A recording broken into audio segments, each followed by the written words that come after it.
हरियाणा से कांग्रेस को सत्ता से बेदखल करने का काम अगर किसी बिरादरी ने सबसे ज़्यादा किया है तो वो है पंजाबी बिरादरी। पंजाबी बिरादरी जब से कांग्रेस को छोड़कर बीजेपी के साथ लगी है तब से हरियाणा की सियासत बदल गई है। 75 में से 65 साल तक पंजाबी वोटर बहुलता में कांग्रेस के साथ खड़े रहे, इसलिए कांग्रेस बार बार सत्ता में वापसी करती रही। पहली बार ऐसा है जब लगातार 3 चुनाव में कांग्रेस हारी है और बीजेपी ने सत्ता की हैट्रिक लगाई है। आखिर क्या वजह रही कि पंजाबी बिरादरी कांग्रेस से विमुख हो गई, कांग्रेस से दूर हो गई और बीजेपी की मौज हो गई। नमस्कार, मैं हूं कुलदीप सुरान। आज हम चर्चा करेंगे हरियाणा की पॉलिटिक्स में पंजाबी बिरादरी के सबसे बड़े खेल की। हरियाणा में आमतौर पर शहरी वोटर 2 भागों में बटे थे, जहां बनिया वोटरों का पहले से ही लगाव बीजेपी के साथ रहा है, वहीं पंजाबी वोटरों का लगाव कांग्रेस के साथ रहा। लेकिन 2014 के बाद से कहानी बदल गई है। बीजेपी ने हालात का जायजा लेते हुए और हरियाणा के सियासी समीकरणों को बारीकी से समझते हुए मनोहर लाल खट्टर को जहां मुख्यमंत्री बनाकर इस बिरादरी का पहला सीएम बनाया, उसका दिल जीतने का काम किया, वहीं पर पंजाबी नेताओं को भी थोक के भाव खड़ा करने का काम किया। आज की तारीख में बीजेपी के पास जहां 9 पंजाबी विधायक हैं, वहीं इतने ही एक्स विधायक भी हैं। यानी बीजेपी ने पिछले 10 साल में लगभग 18 पंजाबी नेताओं को सांसद या विधायक बनाकर उन्हें सत्ता में सीधी हिस्सेदारी देने का काम किया है। 9.5 साल तक मनोहर लाल खट्टर हरियाणा के सीएम बने रहे और उनके जाने के बाद जहां अनिल विज को नंबर 2 का मंत्री बनाया गया है, वहीं कृष्णलाल मिड्डा को डिप्टी स्पीकर बनाया गया है। यानी पंजाबी बिरादरी को खुश रखने के लिए बीजेपी कोई कोर कसर नहीं छोड़ रही है।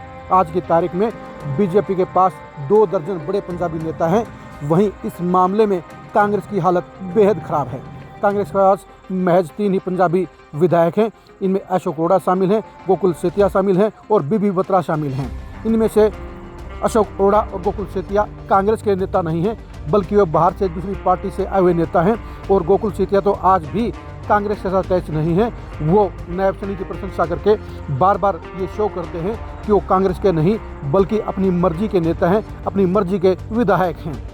सबसे बड़ी वजह यह रही कि भूपेंद्र हुड्डा ने पंजाबी नेताओं को ख़त्म करने का काम किया और यही वजह रही कि पंजाबी वोटर कांग्रेस से दूर होते चले गए। कभी कांग्रेस के अंदर बड़े नेताओं की बीजेपी की तरह भरमार होती थी। कांग्रेस के पास बलबीर पाल शाह जैसे बड़े नेता होते थे, AC चौधरी और धर्मवीर गाभा जैसे कदावर नेता भी कांग्रेस की मजबूती होते थे। लेकिन 2005 में भूपेंद्र हुड्डा के मुख्यमंत्री बनने के बाद हालात पलट गए और भूपेंद्र हुड्डा ने अपने फायदे के लिए कांग्रेस के तमाम बड़े पंजाबी नेताओं को ख़त्म कर दिया। सिर्फ साधुलाल बत्रा और बीबी बत्रा 2 ही उनके चहेते पंजाबी नेता रहे। लेकिन ये नेता भी पूरी ताकत देने के बावजूद पूरे प्रदेश के पंजाबी नेता नहीं बन पाए। यही वजह रही कि वो पंजाबी वोटरों को कांग्रेस के साथ जोड़ने में, भूपेंद्र हुड्डा के साथ जोड़ने में नाकाम रहे। अशोक अरोड़ा 2018 में इनेलो की टूट के बाद कांग्रेस में शामिल हुए।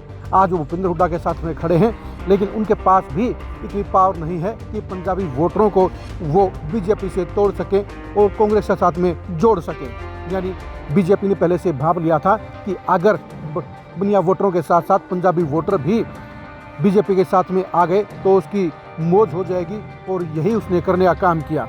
यानी पंजाबी आज जहां बीजेपी के साथ लगाव महसूस करते हैं, वहीं भूपेंद्र हुड्डा के कारण कांग्रेस से दूर खड़े हैं। बीजेपी पंजाबी नेताओं को पूरा मान सम्मान और सत्ता में भागीदारी देती है और भूपेंद्र हुड्डा सिर्फ पंजाबी नेताओं को इस्तेमाल करते हैं और चमचागिरी करने वाले नेताओं को ही बढ़ावा देने का काम करते हैं। यही वजह रही कि पंजाबी बिरादरी आज 90% बीजेपी के साथ में खड़ी है।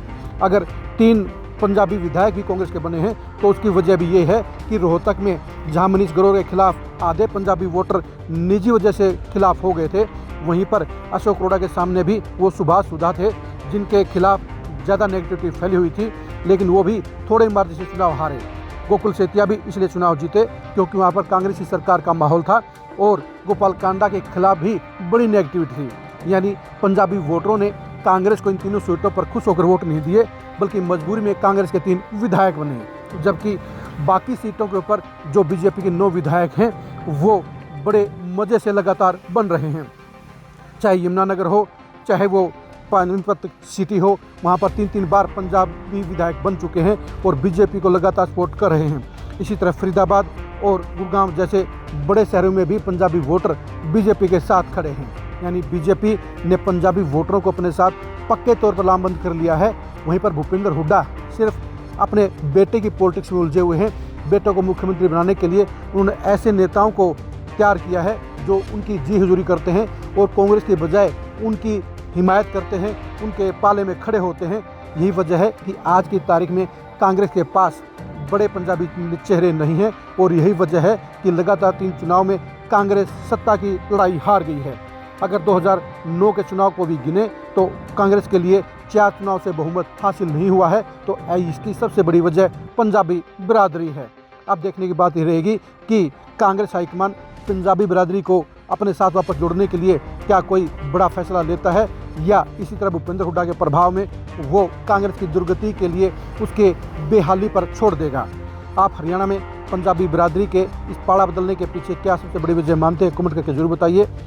कांग्रेस में कोई बड़ा पंजाबी नेता क्यों नहीं है, इसके बारे में अपनी राय दीजिए। हरियाणा की पॉलिटिक्स में बीजेपी पंजाबियों के वोट कैसे मेजॉरिटी में ले रही है, इसके कारण भी आप जरूर बताइए। आप हमारे फेसबुक पेज को फॉलो कीजिए, आप हमारे यूट्यूब चैनल को सब्सक्राइब कीजिए। नमस्कार।